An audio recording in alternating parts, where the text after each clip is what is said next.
May gusto lang akong share sa inyo kung bakit importante yung mag-help others, ganyan. Kasi nung nag-aaral ako para makakuha ko ng international teaching license, meron doon isa sa subject namin, neuroscience yung subject. Ang ibig sabihin lang naman nun, sa simple words, brain science, how the brain works, gano'n. Tapos, meron doon yung pyramid of learning. Kasi kapag nagtuturo ka, hindi lang naman yung mga tinuturuan mo, yung nakikinabang. Actually, pati ikaw na nagtuturo, nakikinabang. Pag ikaw yung nag-lecture, for example ngayon, nakikinig kayo sa akin, pwede natin yan consider na lecture. Ang retention, yung natatandaan mo, no? Yung pinapakinggan mo, ay 5%. No? 5%. Ngayon, kapag binabasa mo yung isang lecture, yung isang book, 10% ang nakukuha mo doon. No? Kapag ikaw ay nagbabasa. Ngayon, kapag nakikita mo, may audio-visual, yung mga napapanood natin, kunwari, panunoorin nyo yung mga ina-explain ko, ganyan, audio-visual, may mga example doon, yung retention natin is 20%. No? So, tumaas siya. Ngayon, kung napanood nyo na si Three Idiots, no? Di ba yung bida doon, lagi niya sinasabi na kapag nagpaliwanag siya, tapos parang confused yung mga kausap niya, sasabihin niya, let me do a demonstration. No? Ipapakita ko sa inyo kung ano yung sinasabi ko. So, through demonstration, mga kapatid, 30% yung natututunan natin. Yung tumatatak sa ating isip. Ngayon, ito gusto kong gawin natin. Number 5, which is group discussion or discussion group. Ibig sabihin, kapag tayo ay pwede tayong magpalitan ng opinion. So, meron tayong comment section dyan. Kung ano man yung mga sinasabi ko dito, may freedom kayo na sabihin, let's say, i-share yung sarili nyong opinion, i-share yung sarili nyong experience, magdagdag doon sa aking na-explain na, no? Pwede din naman sabihin nila, agree ako sa'yo, or disagree ako sa'yo. No? So, kailangan magkaroon tayo ng discussion. Kasi, parang tawag natin dyan brainstorming, di ba? Group study. So, the more brains na nagtutulong-tulong, nagpapalitan ng opinion, hindi yung nag-aaway, nagpapalitan ng opinion, may 50% retention yun. Next naman natin, practice by doing. Ibig sabihin, hindi lang dapat theory. No? Hindi lang yung alam mo.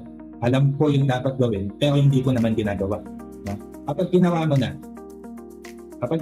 yung isang bagay, yan, mas tumataas yung retention natin, which is 75% na. So, last, dun sa pyramid natin, yung pinakamataas ang percentage na matatandaan mo yung isang bagay, which is teaching others. Kaya nga, di ba sabi ko sa inyo kanina, yung kapag ikaw tinuturo mo, sinishare mo yung knowledge mo, yung nalalaman, hindi lang yung mga nakikinig sa'yo o yung tinuturuan mo ang nakikinabang. Ikaw din. Teaching others, which is 90%. Kaya kung mapapansin nyo, nung estudyante tayo, di ba? May mga teachers tayo na hindi na tumitingin sa book, hindi tumitingin sa notes, parang kabisado niya lahat. Di ba? Parang sobrang talino nila. Yun ay dahil sa number 7. No? Dinaanan niya lahat yung mga nabanggit natin kanina. Lectures, reading, audiovisual, demonstration, discussion group, practice by doing, and lastly, teaching others.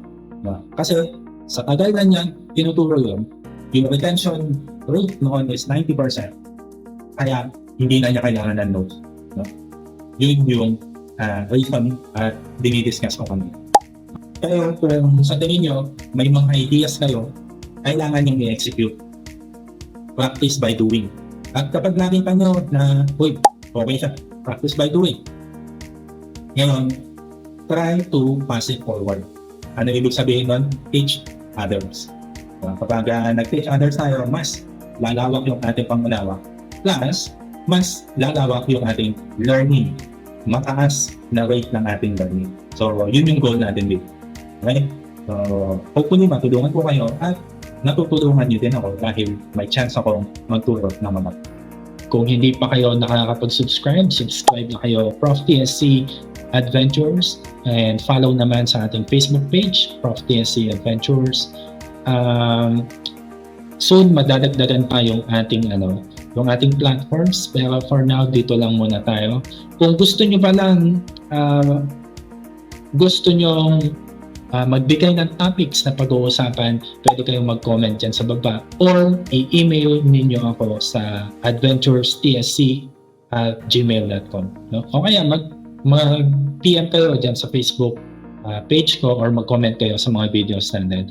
And tingnan natin, pag worthy naman yan, useful yung comment na yan, itatakal natin dito sa ating kwentuhan. So, again, this is Prof. TSC ng TSC Adventures.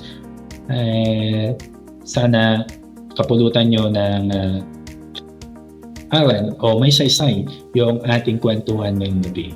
So, I'll see you on the next one. Thank you.